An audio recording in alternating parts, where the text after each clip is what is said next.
আগে আমাদের নিরাপত্তা ঝুঁকি ছিল আওয়ামী লীগের কাছে, এখন এটা বিএনপির কাছে। মানে আওয়ামী লীগ বিএনপি আমাদেরকে ঠেকাতে একাকার হয়ে গেছে। 11 দলের পক্ষে যে জনজোয়ার তৈরি হয়েছে, এটা ভোটের দিন, ভোটের ফলাফলে এটার প্রতিফলন ঘটবে। তবে এই 11 দলের নেতাকর্মী প্রার্থী তাদেরকে বিভিন্ন জায়গায় হয়রানি করা হচ্ছে,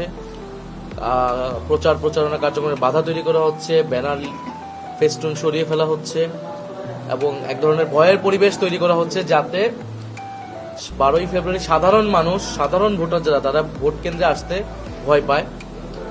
তবে আমাদের কাছে ভোটাররা বলতেছে পরিস্থিতি যাই থাকুক না কেন, তারা ভোট কেন্দ্রে আসবে এবং নিজেদের ভোট তারা যে কোনো মূল্যে এটা নিশ্চিত করবে এবার যাতে তারা ভোট দিতে পারে এবং তাদের পছন্দের মার্কাতেই তারা ভোট দেবে। যে বিএনপি নেতৃত্বাধীন যে জোট রয়েছে, এটা তাদের নেতাকর্মীরাই মূলত এই আক্রমণগুলো করতেছে, কারণ তারা মনে করতেছে যে 12ই ফেব্রুয়ারি যদি একটা ভোট বিপ্লব ঘটে 11 দলের পক্ষে এবং সেখানে যদি তারা পরাজিত হয়, তাহলে তাদের যেই দুর্নীতি, চাঁদাবাদ, সন্ত্রাস এবং এটার উপর নির্ভর করে যাদের যে অর্থনীতি, এগুলা কিন্তু সব বন্ধ হয়ে যাবে। ফলে এই কারণে তারা ভয় পেয়ে যাচ্ছে যে তাদের যেই রাজনীতি, তাদের যেই চাঁদাবাজির রাজনীতিটা, এটা বন্ধ হয়ে যেতে পারে 12ই ফেব্রুয়ারি ফলাফলের পরে। এই আতঙ্ক থেকে তারা, হেরে যাবার আতঙ্ক থেকে তারা এখন আক্রমণ করা শুরু করছে। তারা এখন শারীরিকভাবে হেনস্থা করতেছে, মহিলাদেরকে হেনস্থা করতেছে।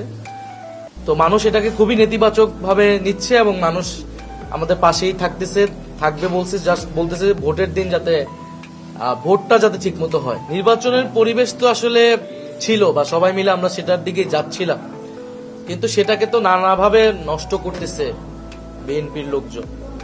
এবং এটা আমার এলাকা থেকে শুরু করে আরো সবগুলো এলাকায় এখন আস্তে আস্তে কিন্তু এটা শারীরিক আক্রমণে, এতদিন কর্মীদেরকে হুমকি দিয়েছে, ব্যানার ফেস্টুন হয়তো ছিঁড়েছে, কিন্তু এখন কিন্তু সরাসরি প্রার্থীকে তারা আক্রমণ করতেছে।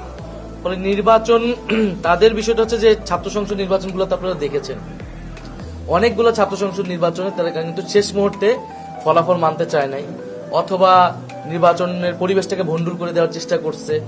তো এইরকম যখনই তারা দেখে তারা হেরে যাওয়ার সম্ভাবনা তৈরি হচ্ছে, তখন কিন্তু তারা নির্বাচন পরিবেশ নষ্ট করার চেষ্টা করে। এইবারও তারা জাতীয় নির্বাচনেও একই জিনিস করার চেষ্টা করতেছে এবং কিন্তু তারা ব্যর্থ হবে, এটাই আমরা মনে করি। আগে আমাদের নিরাপত্তা ঝুঁকি ছিল আওয়ামী লীগের কাছে, এখন এটা বিএনপির কাছে। মানে আওয়ামী লীগ বিএনপি আমাদেরকে ঠেকাতে একাকার হয়ে গেছে, ঐক্যবদ্ধভাবে আমাদের উপরে আক্রমণ করতেছে, আমাদের বোনদের উপরে আক্রমণ করতেছে।